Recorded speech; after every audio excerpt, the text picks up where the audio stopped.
விளம்பரமா செய்யல, ஒவ்வொருத்த மனசுல இருந்து வர்றது. இப்ப நடக்கிற அரசாங்கத்துக்கு வருவோம். இவங்க என்ன பண்றாங்க? கடை, எதுக்கு எடுத்தாலும் கடை. பேச்சுக்கு பேச்சு சொல்றாங்க நாங்க திராவிட மாடல் ஆட்சி அப்படிங்கிறாங்க. அதை சொல்றதுக்கு கொஞ்சம் கூட உரிமை இல்லாதவங்க தான் இந்த திமுக அரசாங்கம். செய்யல. புரட்சி தலைவருக்கு முன்ன பதவியில முதலமைச்சராக இருந்தவர்கள் யாரும் செய்யல. அண்ணா இருந்திருந்தால் செய்திருக்கலாம். ஆனா அவர் உடல்நல சரியில்லாம அவர் மறைந்ததுனால அதுக்கப்புறம் கருணாநிதி பதவி ஏற்றாரு. அதை தொடர்ந்து ஆனா அவரும் செய்யல.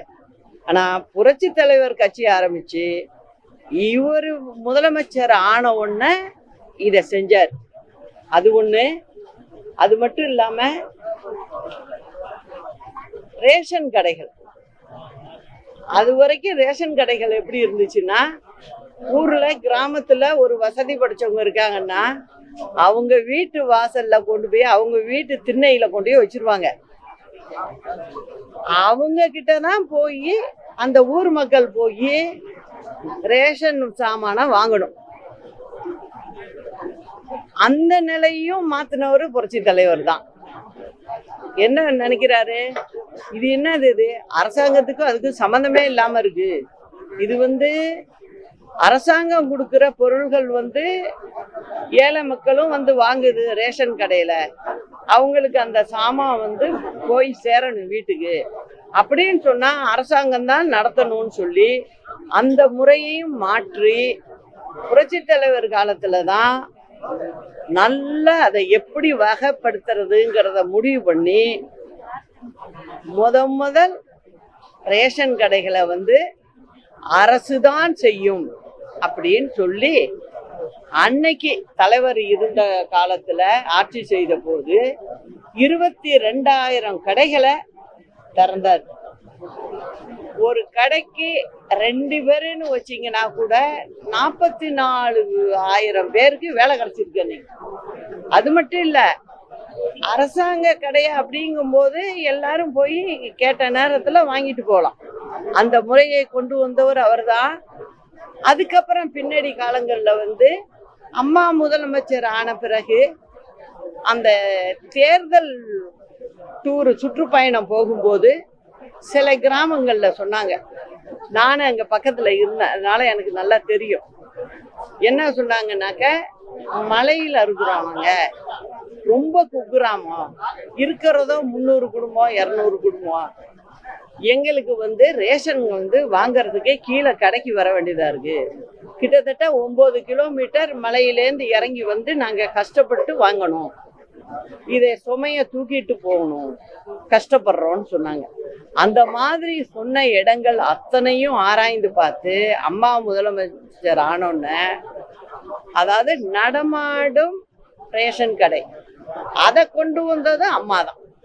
இப்ப எதுக்கு இத சொல்றேன்னா, தலைவர் காலத்திலையும் சரி அம்மா காலத்திலையும் சரி எப்பெல்லாம் அவங்க ஆட்சியில இருந்தாங்களோ அப்ப எல்லாம் மக்களுக்கு எது தேவை, எது நல்லது, அவங்கள கஷ்டப்படுத்தாம இருக்கிறதுக்கு நம்மளால முடிஞ்சது என்ன செய்ய முடியும் அப்படிங்கறதெல்லாம் நினைச்சு செஞ்ச தலைவர்கள் அந்த 2 பேருமே.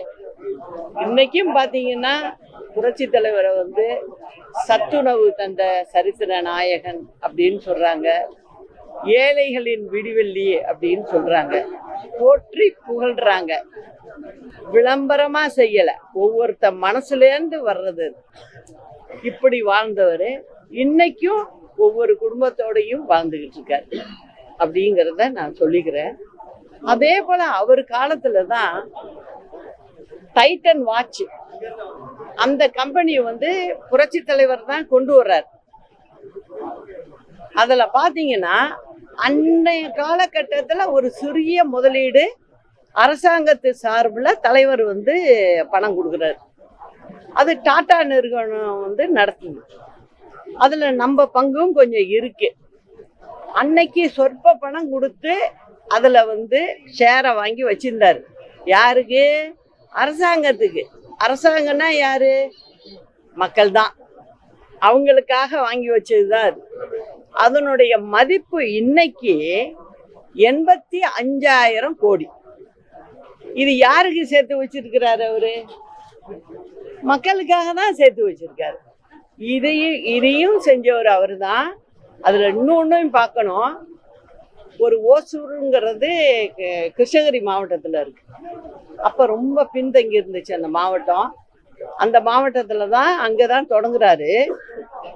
அங்க தொடங்கும் போது பாத்தீங்கன்னாக்க அதுல வேலை வாய்ப்பு பெற்றவங்கன்னு பாத்தீங்கன்னா கிட்டத்தட்ட அந்த ஃபேக்டரியில வேலை பார்க்குறவங்க 10,000 பேர் இருக்காங்க. அதுல 8,000 பேருக்கு பெண்களே வேலை செய்யறாங்க இன்னைக்கும். அதே போல அதுக்கு வேண்டிய துணை வேலை வாய்ப்புகள் அப்படிங்கிறது ஒரு 15,000 பேர் இருக்காங்க. மொத்தத்துல அந்த தலைவர் உருவாக்குனதுல இன்னைக்கு 25,000 தொழிலாளர்கள் வேலை செய்யறாங்க. அப்போ 25,000 குடும்பங்கள் வாழ்ந்துகிட்டு இருக்கு. இது எல்லாம் செஞ்சது புரட்சி தலைவர் தான். இப்ப நடக்கிற அரசாங்கத்துக்கு வருவோம். இவங்க என்ன பண்றாங்க? கடை, எதுக்கு எடுத்தாலும் கடை. இவங்க பதவி ஏற்கும் போது 5,18,000 கோடி கடன் இருக்கு. இவங்க பதவி ஏற்ற பிறகு இன்னைக்கு வரைக்கும் பாத்தீங்கன்னா இது ரெட்டிப்பாயிடுச்சு. இந்த கடன் எவ்வளவுதான் இருக்கு? 10 லட்சம் கோடிக்கு போயிட்டு. இது திமுக அரசு செஞ்ச பெரிய சாதனை. பேச்சுக்கு பேச்சு சொல்றாங்க நாங்க திராவிட மாடல் ஆட்சி அப்படிங்கிறாங்க. அத சொல்றதுக்கு கொஞ்சம் கூட உரிமை இல்லாதவங்க தான் இந்த திமுக அரசாங்கம். காரணம், கடனை நீங்க சமத்திக்கிட்டே போறீங்க, மக்கள் தலையில வச்சிட்டு போறீங்க அப்படிங்கிறத சொல்றேன். இப்ப சமீபத்துல சிஏஜி ரிப்போர்ட் ஒன்று கொடுத்துருக்காங்க. என்ன கொடுத்துருக்காங்க? 10 பொதுத்துறை நிறுவனம் நம்ம தமிழ்நாடு அரசை சேர்ந்தது. அதோடைய சொத்து மதிப்பை விட கடன் 5 மடங்கு வாங்கியிருக்காங்களாம். அதை அவங்க வெளிப்படையா கொடுத்துருக்காங்க. கணக்கு பார்ப்பாங்க, அவங்க பார்த்துட்டு சொல்லியிருக்காங்க இது ரொம்ப அதிகம் அப்படின்னு சொல்லியிருக்காங்க.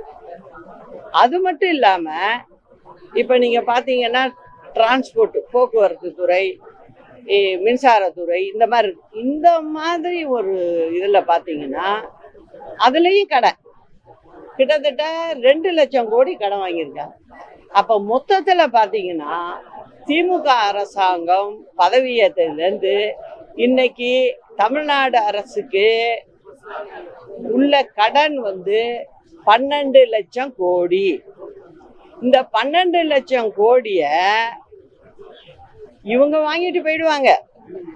திருப்பி வர்ற அரசாங்கம் தான் அதை எப்படி சரி பண்றது, எப்படி திருப்பி கட்டுறது.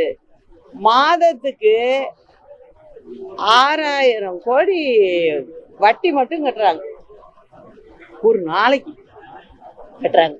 இந்த மாதிரி இருக்கு. இந்த திமுக அரசு என்ன சொல்லுது? எதுக்கு எடுத்தாலும் நாங்க தான் திராவிட மாடல் ஆட்சி. அது சொல்றதுக்கு அவங்களுக்கு தகுதி இல்லை. அதை சொல்லணும்னா 2 தலைவர்கள் சொல்லலாம். ஒன்று புரட்சி தலைவர், அடுத்தது விட்டீங்கன்னா அம்மாவை சொல்லலாம். அவங்க வந்தாதான் பெண்களுக்கு பாதுகாப்பு இருக்குந்தது, எல்லாம் பண்ணாங்க. இது தொடர்ந்து வரணும். தமிழ்நாடு ரொம்ப கடன் சுமையில கீழே இருக்கு. இந்தியாவிலே கடன் சுமையில அதிகமா கடன் வாங்கி இருக்கிற மாநிலம்னு பாத்தீங்கன்னா நம்ம தமிழ்நாடு தான். இந்த பெருமையை மட்டும்தான் இந்த அரசாங்கம் செஞ்சிருக்கு. இதுக்கு இந்த அரசாங்கத்துக்கு ஒரு முடிவு கட்டியாகணும். புரட்சி தலைவர் இருந்தப்ப கிட்டத்தட்ட 13 வருஷம் திமுக தலைய தூக்கல, உடல் அவரு. அதுக்கப்புறம் அம்மா ஆட்சிக்கு வந்த பிறகு அம்மாவும் கிட்டத்தட்ட 20 வருஷம் திமுகவை தலை நிமிர வைக்கல.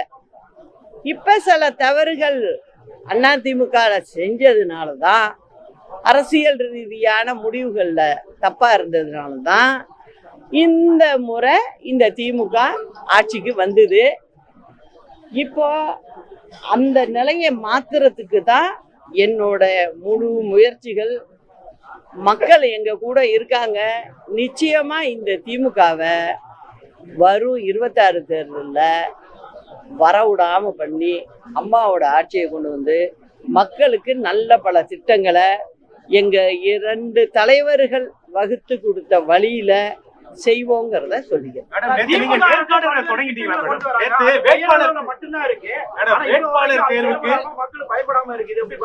என்ன சொல்லுங்க? திமுக பல்வேறு திட்டங்களை கொண்டு வந்தாலும் சரி, அதை அறிவிக்கப்பட்டாலும் சரி, அது பெயரளவுல மட்டும்தான் இருக்கே தவிர மக்களுக்கு பயன்படுவாங்க இல்ல. இதை எப்படி பாக்குறீங்க?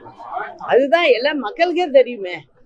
அதாவது பாத்தீங்கன்னா ஒன்னொன்னுத்துக்கும் அவர் பேரு, முதலமைச்சர் சுகாதார திட்டம், உங்களில் ஒருவன், இந்த மாதிரி ஒரு இதை சொல்றது, இந்த மாதிரி எல்லாத்தையும் சொல்லிட்டு அன்னைக்கு ஒரு நாள் போட்டோ எடுத்துட்டு எல்லா டிவிலையும் கொடுத்து டிவிக்காரவங்களை தொந்தரவு பண்ணி இதை போடு அதை போடு அப்படின்னு சொல்லி போட்டு அன்னைக்கு வேலை முடிஞ்சு போயிட்டு கும்பிட்டுட்டு போயிடுறாங்க. இதுதான் நடக்குது. இதை தமிழக மக்கள் நல்லா புரிஞ்சுக்கிட்டு இந்த முறை வருவாங்க.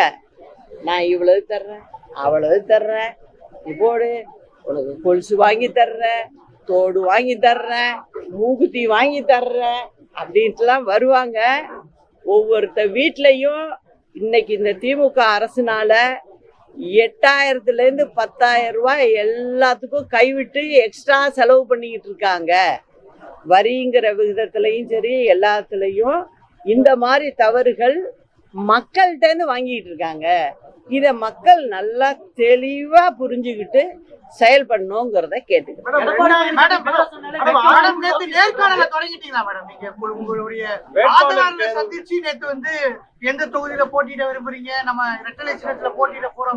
நீங்க என்ன நினைக்கிறீங்க? நல்லதுன்னு நினைக்கிறீங்களா? மக்களுக்கு பயன்படும் நினைக்கிறீங்களா? எப்படி நினைக்கிறீங்க? நீங்க இங்க பாருங்க, மக்களை என்னை பிரிக்க முடியாது. மக்களுக்கு என்ன அநீதி நடந்தாலும் அந்த இடத்துல ஆளா போய் நிக்கிறவன் நானாதான் இருக்கும், சொல்றவளும் நானாதான் இருக்கும், எதிர்த்து சொல்றவளும் நானாதான் இருக்கும். அனாவசியமாலாம் எதிர்த்து பேசுறது, இந்த அரசியல் பண்றது அதெல்லாம் எனக்கு சுத்தமா பிடிக்காது. நீ நேர்மையா செஞ்சீன்னா, சரியா செஞ்சா நல்லா செய்றீங்கன்னு சொல்லுவேன். நீங்க செய்யலைன்னா உங்களை திருத்தறதுக்கு உண்டான வேலையில இறங்குவேன். அது மாதிரிதான் இந்த தேர்தலும். திருத்தி ஆகணும், வெளில அனுப்பி ஆகணும் திமுகவை. அப்பதான் தமிழ்நாடு நல்லா இருக்கும். ஏன்னா நாங்க வளர்ச்சியை வளர்த்து கொண்டு வந்த நாங்க. அதனால அந்த தவறை பார்க்கும்போது என்னால தாங்கிக்கவே முடியல. அதான் உண்மை. எடப்பாடி பழனிசாமியினுடைய தலைமையை ஏத்துக்க மாட்டோம்னு ஓ பன்னீர்செல்வம், டிடிவி தினகரன் சொல்றாங்க. அவருடைய தலைமை எப்படி பாக்குறீங்க? தேசிய ஜனநாயக கூட்டணி பேச்சுவார்த்தை தொடர்ந்து நடந்துட்டு இருக்கு. அந்த கூட்டணி பேச்சுவார்த்தை எப்படி பாக்குறீங்க? ஏங்க, கூட்டணி பேச்சுவார்த்தைங்கிறது எல்லா கட்சியிலையும் நடக்குங்க. அது இயற்கை தான். எது நடந்தாலும் ஒரு நாளைக்கு வெளில சொல்லிதானே ஆகணும். அன்னைக்கு தெரிஞ்சுக்கிங்க, சந்தோஷப்படுறவங்க சந்தோஷப்படுங்க, மக்கள் சந்தோஷப்படுவாங்க. அதுதான். எடப்பாடி பழனிசாமி தலைமை ஏத்துக்க மாட்டேன்றாங்க, அதுக்கு என்ன பதில்? நான் சொல்றேங்க, முதல்ல என்னை பொறுத்த வரைக்கும் மக்கள் தாங்க ஒரு தலைவரை ஏத்துக்கிறதா ஏத்துக்கிறது இல்லையாங்கிறத முடிவு பண்றோம். இது எல்லாம் நம்ம சொல்லலாம். எல்லாத்தையும் மீறி மக்கள் தான். மக்களோட முடிவுல யார் இருக்காங்களோ அவங்கதான் வர முடியும். நல்லா செய்யறதுக்கும் இன்னொன்னு சொல்றேன், இப்ப வாங்கி வச்சிருக்கிற கடன் இருக்கு பாருங்க, இதெல்லாம் சமாளிச்சு கொண்டு வரணும்னா அதுக்குள்ள ஆள் வந்தாதான் செய்ய முடியும்.